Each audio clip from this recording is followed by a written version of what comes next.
This hour of the Costa Report is brought to you by Dole Food Company, the world's leading producer and distributor of fresh fruits and vegetables. Welcome to the Costa Report. I'm Rebecca Costa, and thank you for joining me for another 2 hours of Straight Talk Radio.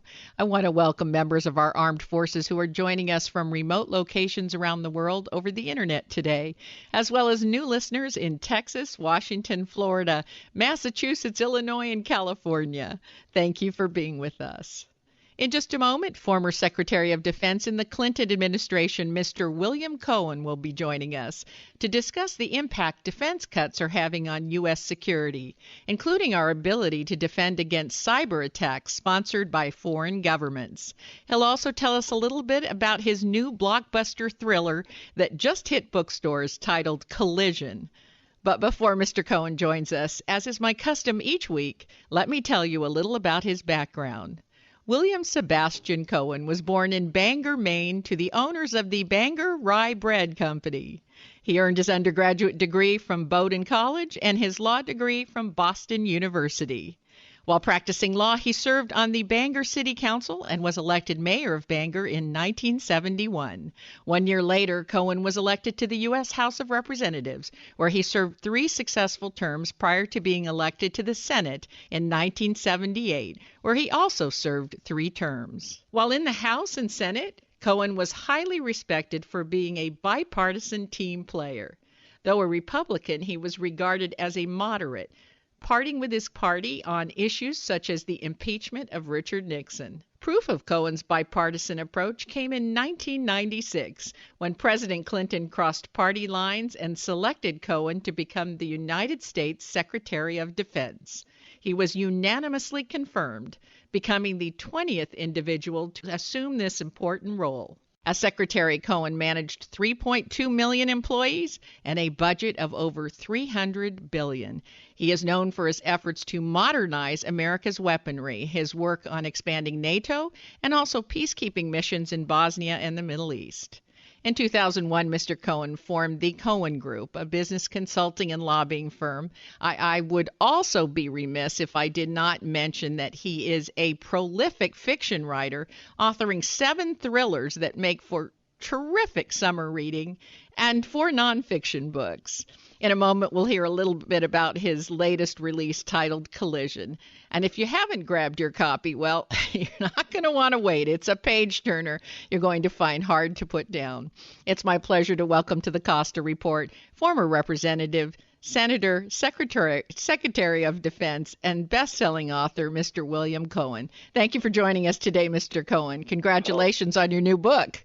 Thank you for having me on the show. I was just kind of recoiling as I listened to all the years you clicked off on going back over my past. It seems to have flipped by so quickly, but I've had a great chance to serve the public and a really exciting opportunity, certainly to be at the Pentagon to serve as Secretary of Defense. So I've had a wonderful opportunity to serve the public over my lifetime. Well, I'm afraid in the brief time that we have here, I was not able to do your background full justice. There's quite a bit that you were responsible for.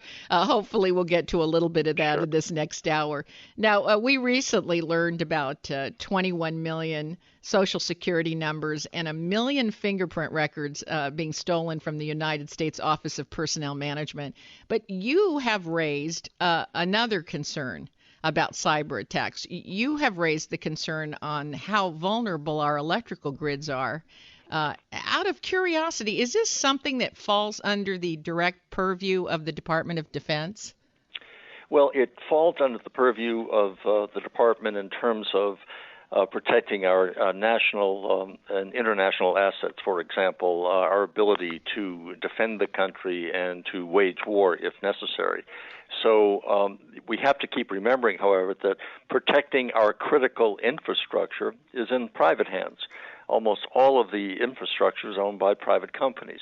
And so the ability of the federal government or the Department of Defense or Homeland Security, which also is very much involved in this, is limited to federally owned facilities. And so, therefore, this relationship, private-federal relationship, is crucial.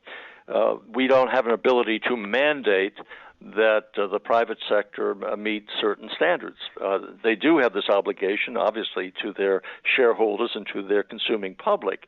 But in terms of the federal ability to dictate what they have to do in order to protect their critical infrastructure systems, that's very much a voluntary matter for the most part. Most companies certainly want to comply as best they can to protect their interests, but they also have been reluctant to be so closely intertwined with the federal government that they've been kind of a bit standoffish about it, and this is an effort been underway for years now to try to have a much better relationship between private sector and the public. Well, let me ask you about, let's say, the 100 nuclear reactors that are active in the United States right now. We generally think of the federal government as setting safety standards, but not necessarily imposing any cybersecurity standards. Is that a worry to you? I think we have to worry, period, about our lack of ability to fully defend against a cyber attack. When I was at the Pentagon, for example, I was always concerned about the ability, the potentiality of another country to launch a nuclear attack upon the United States, to have an EMP pulse, electromagnetic pulse that would be generated, knocking out all of our systems, electrical systems in this country.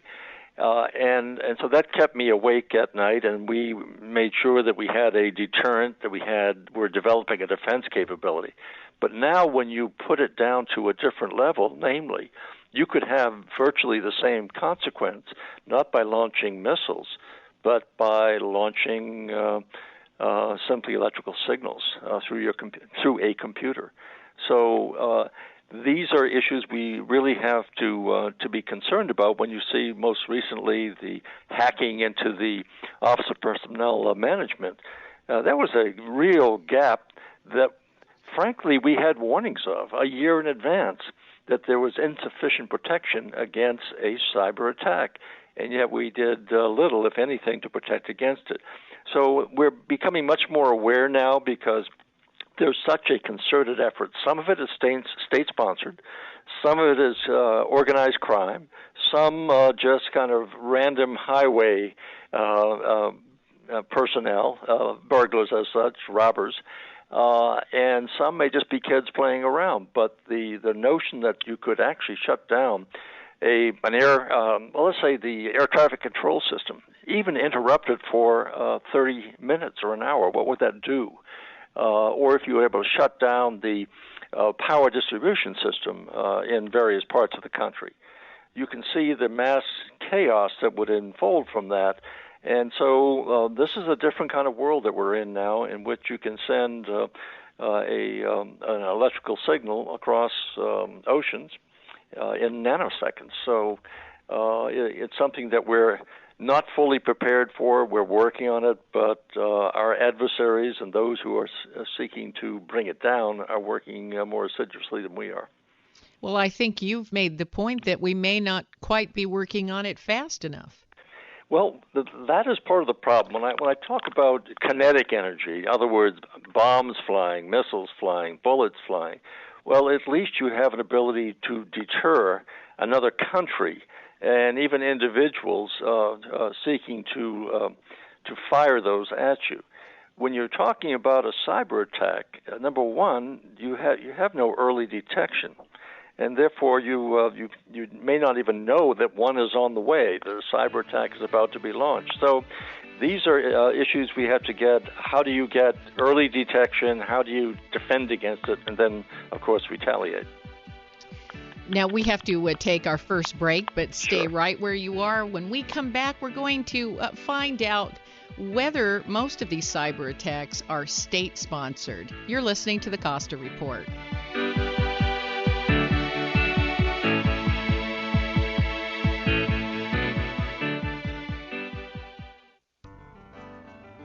Now, if you've been listening to the Costa Report, you know that I'm on the air each and every week for one reason.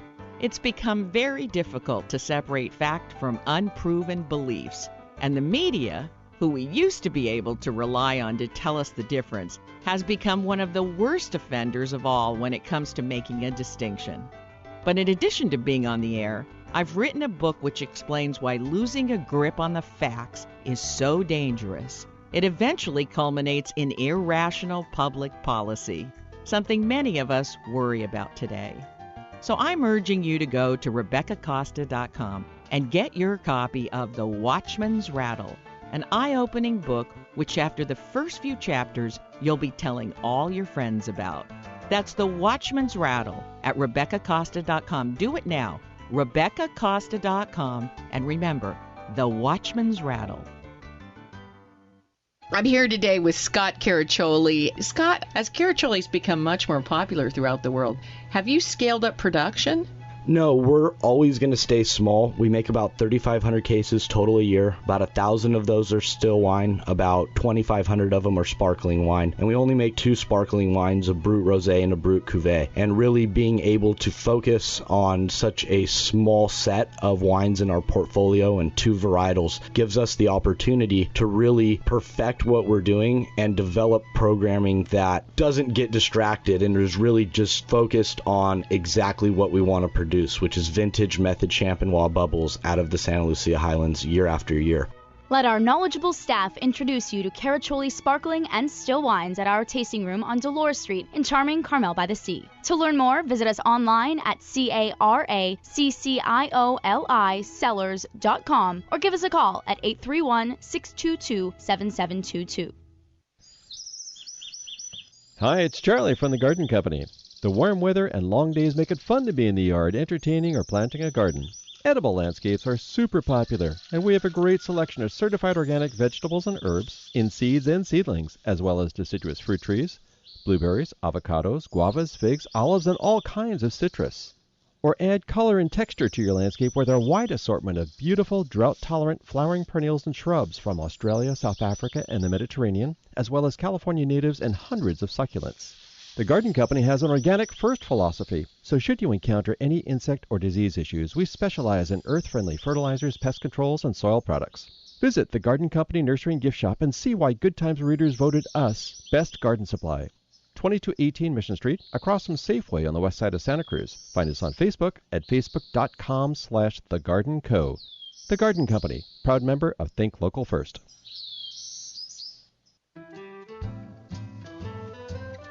Do you have a plan for your money? Does your money come and go like the tides? Do you just leave your finances to fate? Cash is always flowing, money is always moving, and if you don't manage it, it will move away from you. So many people actually spend more time planning their next trip to the dentist than they do something even more important like their retirement. You know what they say, if you don't know where you're going, any road will get you there. Don't leave your financial future to fate. Take charge. Listen to Money Moves every Thursday at 7 p.m. here on KSCO AM 1080. Money Moves is dedicated to providing you tips and tools so you can manage your own money effectively. No one cares about your money more than you do, therefore you need the skills to manage your money. Listen to Money Moves every Thursday at 7 p.m. here on KSCO AM 1080.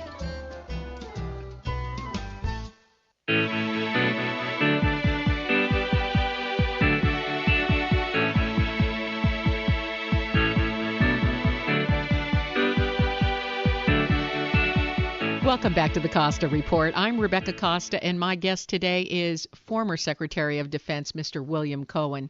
And before the break, you were saying that most of our utility facilities are owned by private companies, and so the federal government is limited in the amount of force it can exert to encourage them to implement state-of-the-art cybersecurity measures.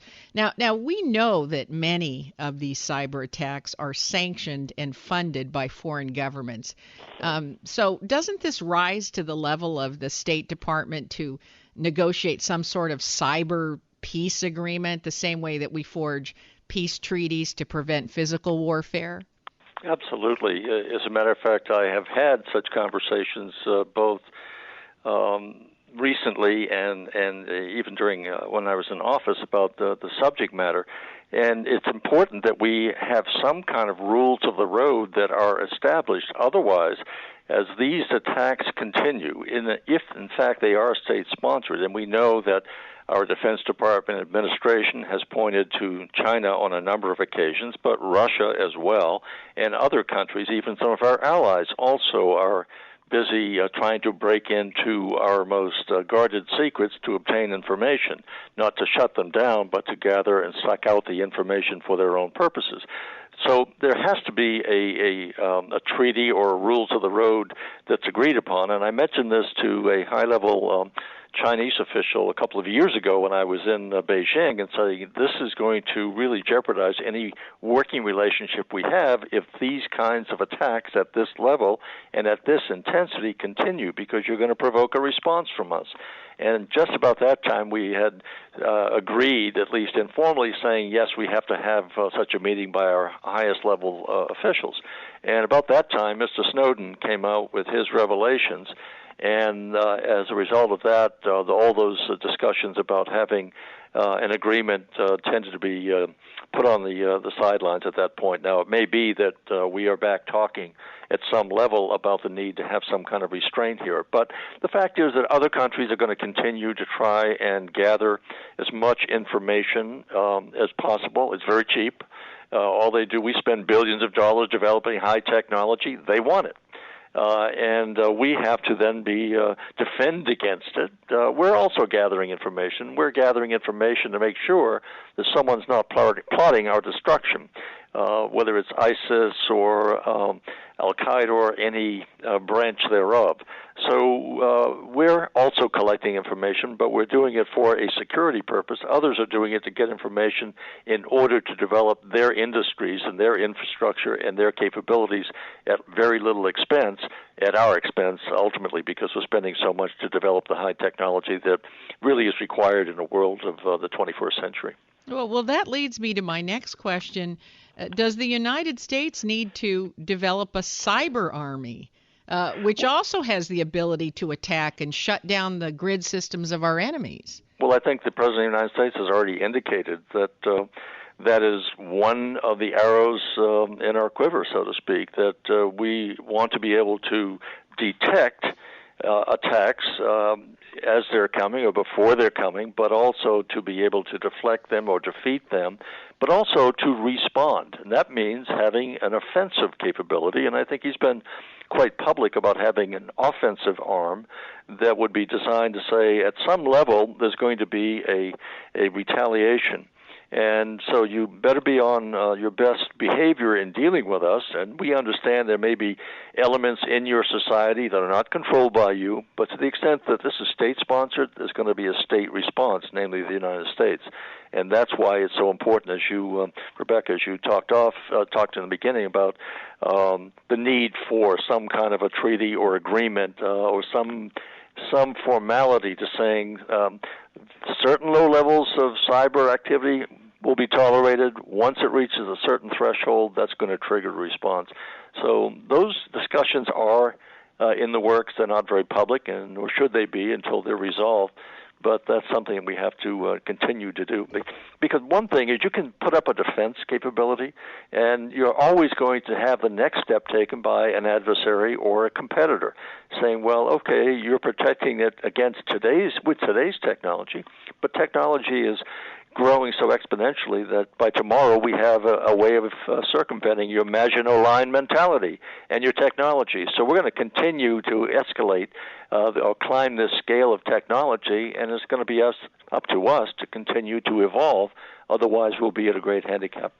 Well, now, we're never going to get rid of the lone hacker, right? Or these small hacking groups. We'll never get rid of those guys, and I can understand having a defensive strategy against them. But we seem very reluctant to use any offensive weaponry, even when we discover that these are state-sponsored attacks on the United States. And so I almost feel like the U.S. is going to have to, at some point, flex its cyber muscle.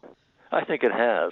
I think it has on a very select basis, sending signals to other countries that if you continue on this path. This is just a sample of the shape of things to come. So I don't think we've been so totally passive and simply been absorbing the incoming attacks. I think that there are a number of activities underway that forewarn those who are engaging in this activity that you better cease and desist because this is coming at you. So it hasn't been entirely passive. We have not talked about it openly and candidly about it, but I'm satisfied that we have the capability, and I know if the president is saying we have to have an offensive capability, that's announcing to the world that be aware that we're not simply going to be a punching bag, in essence, for the rest of the world. Now, speaking of a cyber army, I don't think there's a person listening today who's not concerned with growing terrorist threats in the Middle East and now a return to Cold War relations with Russia. Yet we recently heard the Army's cutting 40,000 soldiers and 17,000 support personnel and making other serious reductions. So at a time when there appears to be considerable instability in the world, we appear to be dialing back on the defense budget. Is that because we're modernizing and finding more cost-effective, efficient ways to fight these wars? No, it's because we're abdicating our responsibility to protect the American people. The notion that we would have something called sequester that would mandate across-the-board cuts without regard to the requirements, both in the defense sector and the non-defense sector, we have the threat of Ebola viruses, and yet we have mandated cuts across the board that affect NIH as well. So this is an abdication of political and fiduciary responsibility that people elect members to Congress to protect them and to pass budgets and not simply engage in a policy of saying, well, I'm sorry, we couldn't agree, so we'll just cut everything across the board by 10 or 12 or 20%. That is an absurd and an obscene thing to be doing, especially when it comes to our military. And the reason we're cutting back on the numbers is because sequester has been in effect. There was a brief period of relief provided from 2014 to 2016, but on 2016, sequester comes back into effect, and that's going to decimate the military even more. We have to take another short break, but when we come back, I'd like to continue to talk about the consequences of reckless defense cuts, what they mean when we cut across the board. So stay right where you are. We'll be right back with Mr. William Cohen. You're listening to the Costa Report.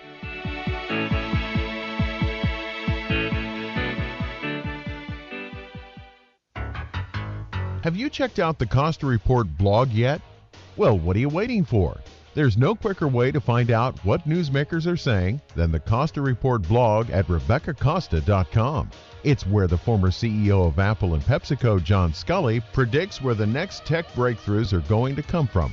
And also where Trent Lott explains why a GOP reversal of the Senate nuclear option will signal real change in our nation's capital. And the Costa Report blog is where you'll discover why Alan Dershowitz is worried that ISIS is adopting Hamas-like tactics. You'll find all this and more at the Costa Report blog. A new blog is posted every week, and they're short, pithy, and tell the unvarnished truth. Just go to RebeccaCosta.com to get the latest blog. That's RebeccaCosta.com. And while you're there, be sure to register for updates and breaking news. The Costa Report blog, bringing you the news the big networks don't and won't. Get a taste of Scotts Valley and help us kick off the 2015 Scotts Valley Art, Wine, and Beer Festival. Hello, I'm Danny Reber, Executive Director of the Scotts Valley Chamber of Commerce, with an invitation for fun and food at the Scotts Valley Hilton this Thursday from 6 to 8 p.m. At the Midnight Fair Show. With your $35 admission, you get a 2015 wine or beer glass, wine from 18 different wineries, beer from Strike Brewery, one-of-a-kind raffle items, live classic rock, delicious treats from around the world, and all your fabulous friends and neighbors. Tickets at the door or go to svartfest.com. It's a taste of Scotts Valley, and you won't want to miss it. There must be some kind of way out of here. Is your computer running real slow like this? Or are you getting the blue screen of death? Do you have to do a restart several times a session? Tired of viruses, spyware, malware, and slow, worthless tech support? Face it, it's too late to download another free PC Fix-It program, thinking it'll be restored to out-of-box purity. Oh, no. You need the fast, friendly computer pros at User Friendly Computing. Just drop it off at their office at 505 River Street across from the Gateway Plaza, or give them a call at 831-423-9653, and they'll come to you. Mention KSCO and get a free $50 diagnostic. PC or Mac, desktop or laptop, they can do it all at User Friendly Computing. Call 831-423-9653. Coast Paper and Supply has been family-owned and operated since 1948. They have a wide array of products available, including brand name and eco-friendly cleaning supplies, paper goods, and compostable plates, cups, and cutlery. Whether your needs are for business or home, Coast Paper and Supply's friendly and reliable staff have what you're looking for. They even accommodate special orders. You can find them at 151 Josephine on River Street in Santa Cruz, Monday through Friday from 8 a.m. to 4:30, or call at 831-423-3350. Coast Paper and Supply is a proud member of Think Local First. This is Stephen Wagner, co-host of Wagner and Winnick on the Law. Have you ever thought to yourself, there ought to be a law?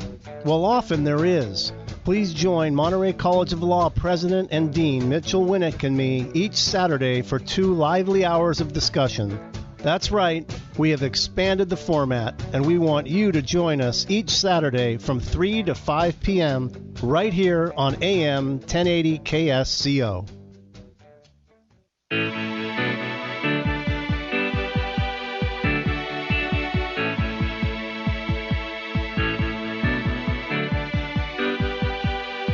Welcome back to the Costa Report. I'm Rebecca Costa, and if you're just joining us, my guest today is former Secretary of Defense, Mr. William Cohen.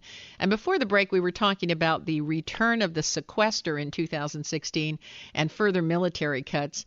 On the other hand, we don't have unlimited funds. So as the former Secretary of Defense, what do you say to folks who say the United States cannot afford to be the police force of the world and we've become too interventionist and we need to stay out of what are effectively messy civil wars?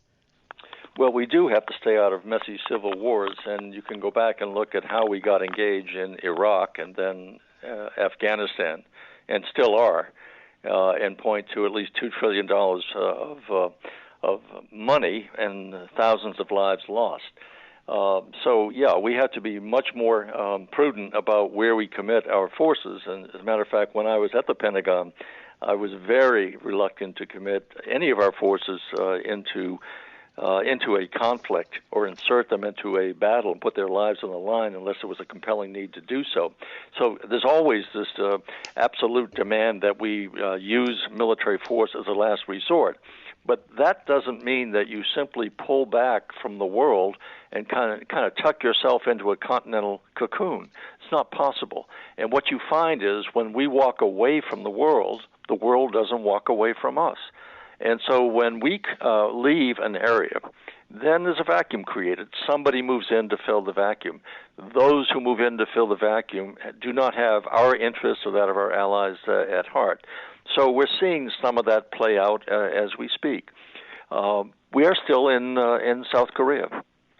We have prevented war from breaking out in South Korea. We are still in Japan. As a result, we have provided stability in that part of the world. And so we have to be careful and be prudent where we are deployed, but also we have to send the signal that the United States has global interests. And we're not simply so independent that we can ignore what's going on in the world, because what happens in the world will affect us. If, for example, there is a plunge in the Chinese economy, it has been slowing down significantly in the last couple of years, but let's suppose there's an even steeper plunge. What does that mean? That means that China doesn't require as many resources, which means that other countries supplying the resources, economies go into a tank, including an impact upon the United States that's now, because of our dollar, really starting to produce some really great results.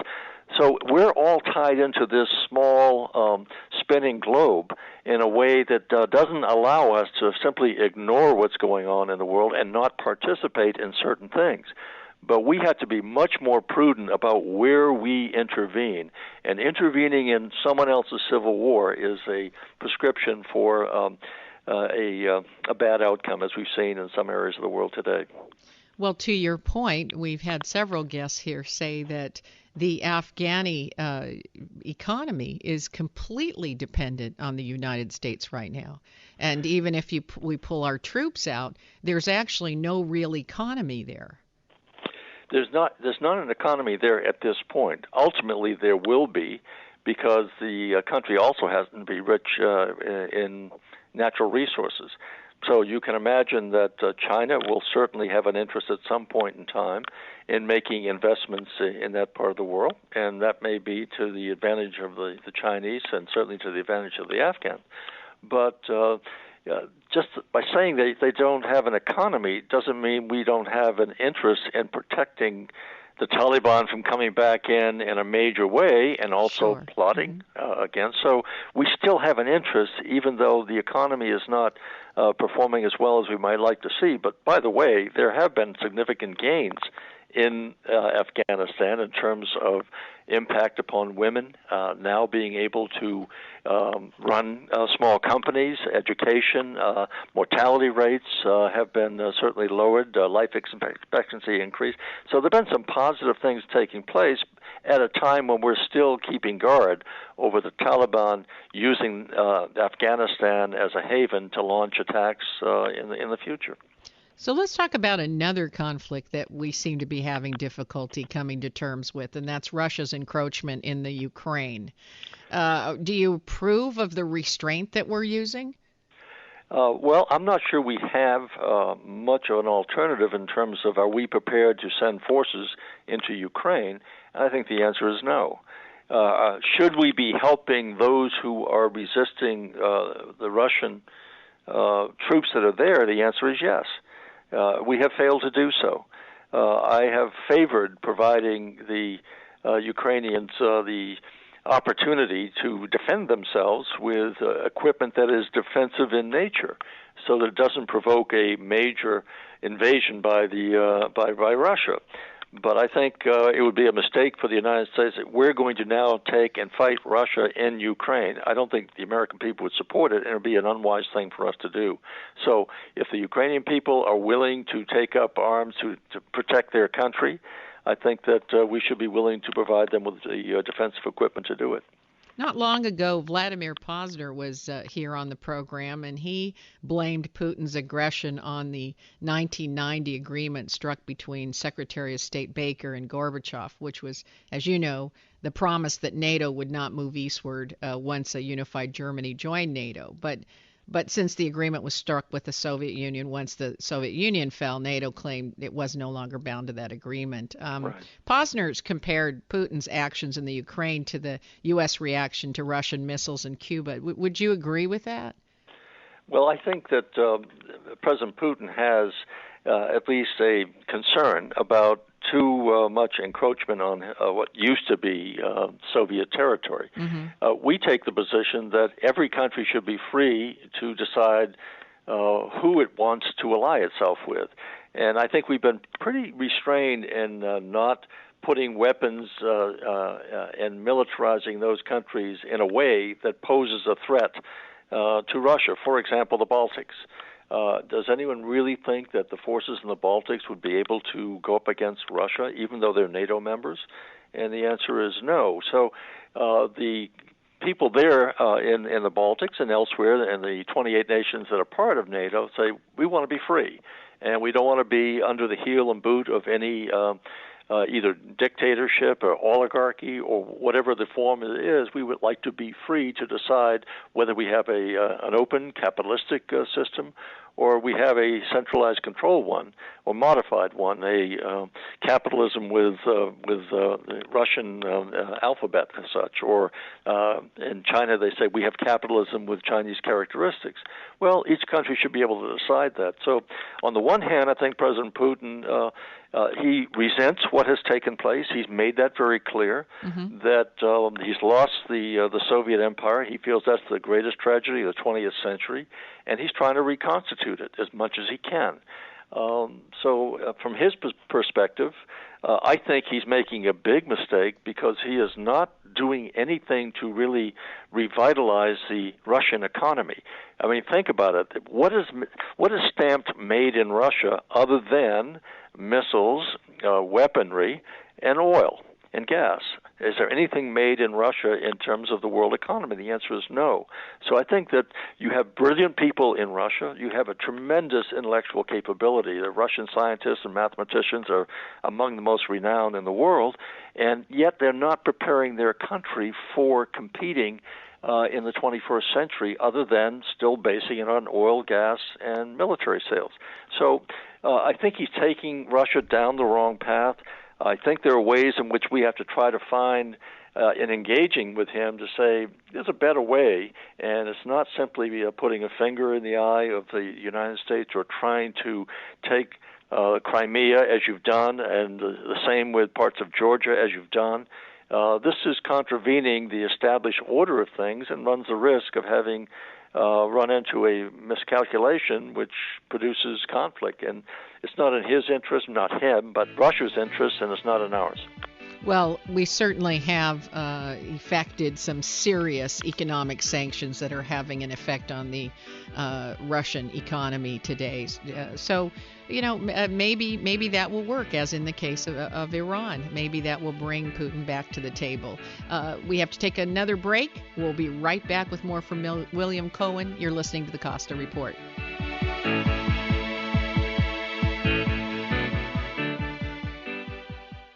Hi, I'm Amy Tobin, cookbook author and culinary expert.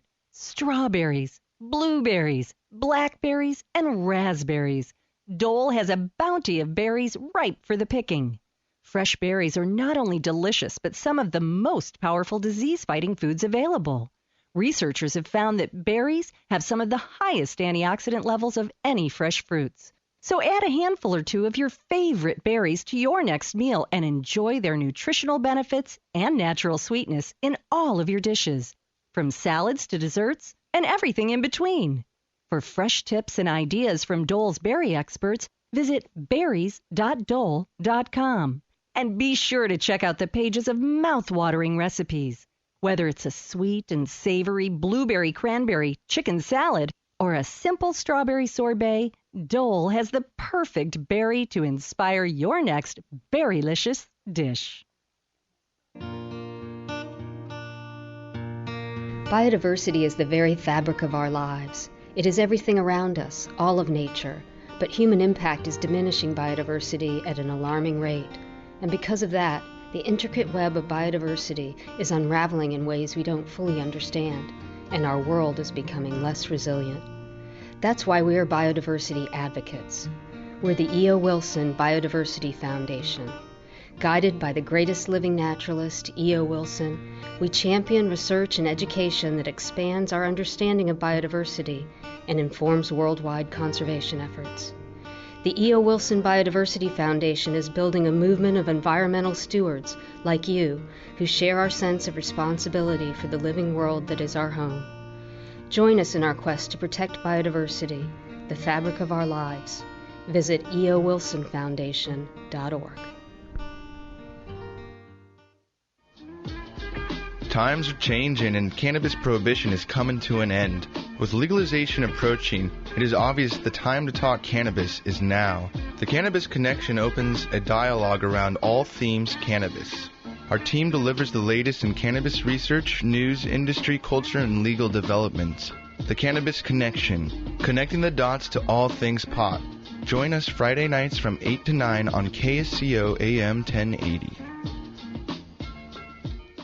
Ouch! That's what my solar-powered Buick said when a parking lot light abutment crinkled its fender and knocked out its turn signal. What to do? I went to Think Local First directory and found Phil's Auto Body here at 2750 SoCal Avenue in Santa Cruz. When I asked Phil what makes Phil's Auto Body different, he told me something you need to hear. Here at Phil's Auto Body, we're working for you, the customer. You are our primary concern. We've been here for over 22 years. We've known all the adjusters. We all work well together. Bumper to bumper, your satisfaction, absolutely guaranteed. That's exactly what I found when Phil's Auto Body made my solar-powered Buick just like new. So when your car or truck gets wrinkled and crinkled, think first of how Phil's Auto Body will make it just like new. Phil's Auto Body and Refinishing at 2750 SoCal Avenue in Santa Cruz. And at philsautobodysc.com. philsautobodysc.com. One thing every country will need more of in the future is food. And so the big money folks are buying up all the best farmland. Join me, Michael Olson, Saturday at 9 a.m. as the food chain host Oakland Institute's Anurata Mattel and Orion Magazine's Dean Kuipers for a conversation about the commodification of farmland. We'll talk about why speculators are buying up farmland, how their speculation turns farm owners into farm renters, and whether it's possible for farmers who rent to sustain farmland for the future. It's you and me, Saturday 9 a.m. on the food chain. Listen and be heard. What day was that?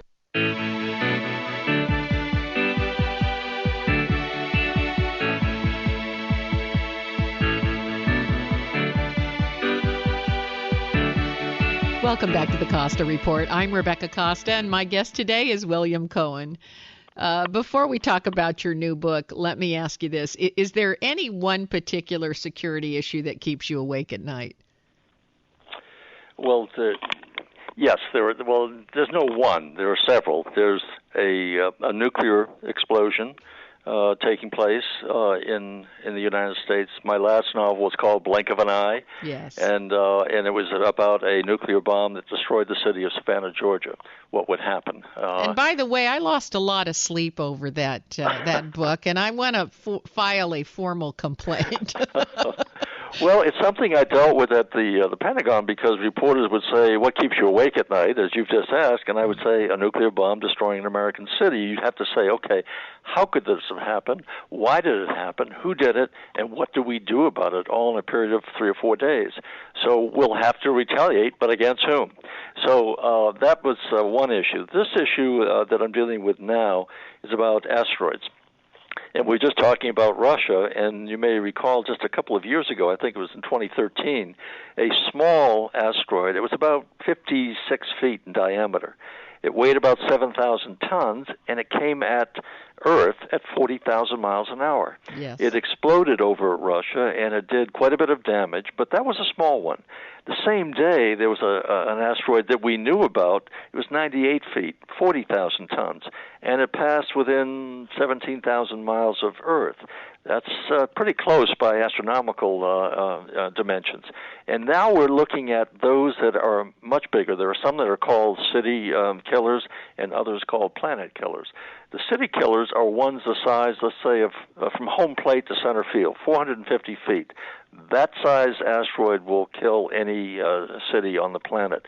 And anything a kilometer or more, 1 to 3 kilometers, ends life on the planet.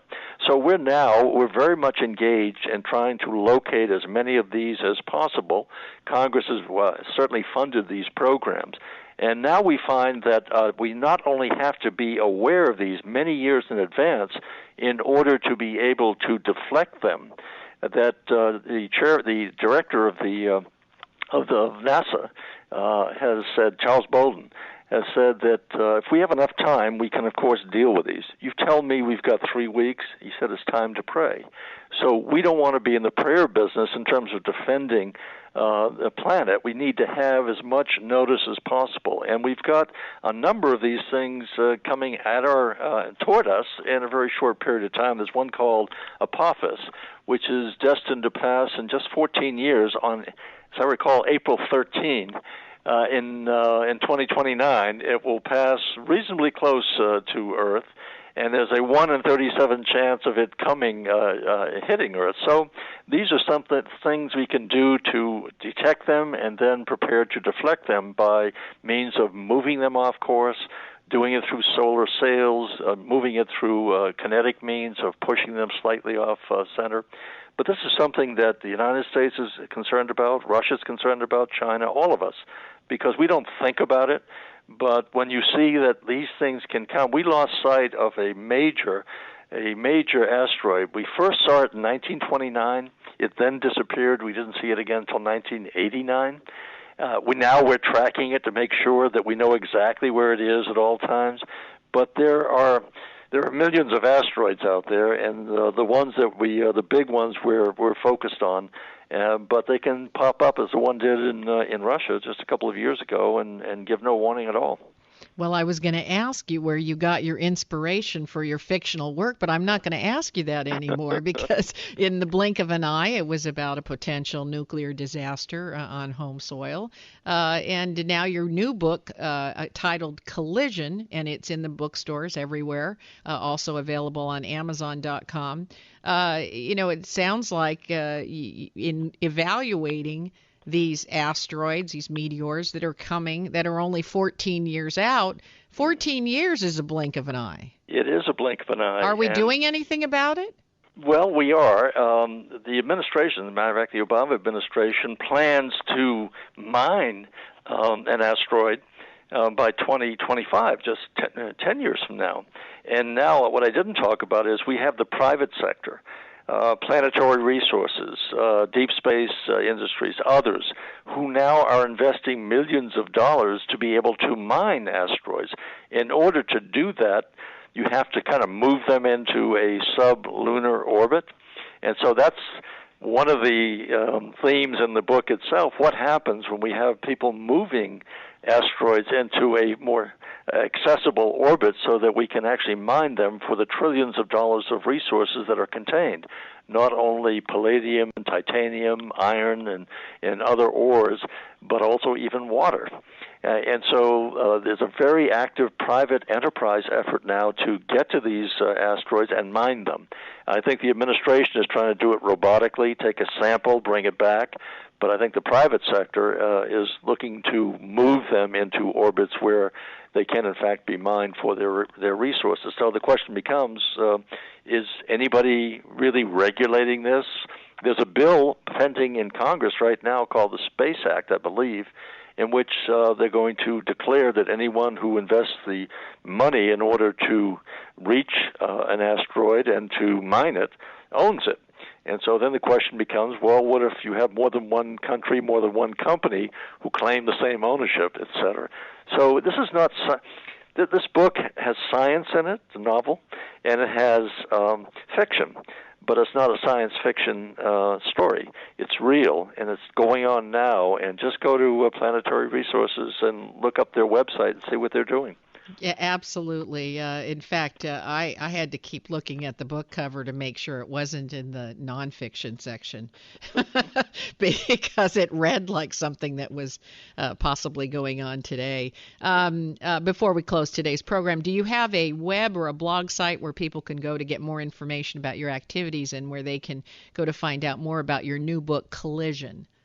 Well, I guess I would go to Amazon.com for the information about the book, but my firm, the Cohen Group, has a website, cohengroup.net, and that's information about me and all the people who work with me. We have some 65 people in the firm, some four-star generals, admirals, and diplomats. I have 5 very distinguished diplomats who have served around the world, and so we are a global consulting firm. We actually don't lobby, but we do consult for firms who are doing business globally.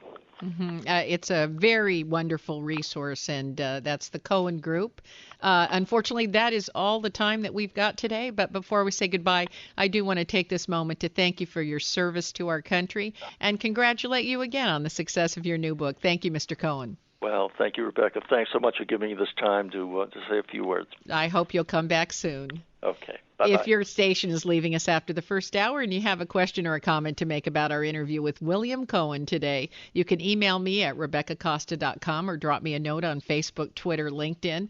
How do you feel about America's defensive strategy of fighting terrorism abroad so that it doesn't reach our shores? And is this a realistic strategy when cyber weapons capable of shutting down the grid system are available? how do you stop that before it reaches us? Especially if these attacks are sponsored by foreign governments. The quickest way to destroy a nation's ability to defend itself is to shut down their power sources and the internet on which they completely rely to communicate. It certainly seems to me that we're vulnerable to that possibility. So email me and tell me what you think. Send your comments to RebeccaCosta.com. Just click on the comment page, and there's a white box where you can type in your remarks. And while you're there, be sure you pick up your copy of The Watchman's Rattle. All you have to do is click on the image of the book or the Buy Now icon, and you'll be transported to a page where you can type in the custom inscription that you'd like. It won't take any more than 3 minutes, and there's still plenty of time to grab it before you head out on that much-deserved summer vacation. Just go to RebeccaCosta.com. That's easy to remember. It's myname.com. My guest next week is controversial former Congresswoman as well as former nominee for the presidency, Miss Michelle Bachmann. Yes, folks, Michelle Bachmann will be in the house, and she'll be here to talk about just how big a role religious beliefs play in forging public policy. I know you're not going to want to miss that conversation with a evolutionary biologist. Should be interesting. Don't miss Michelle Bachmann next week on the only weekly news program that puts policy ahead of politics. Now stay tuned for a second hour of Straight Talk Radio. You're listening to the Costa Report.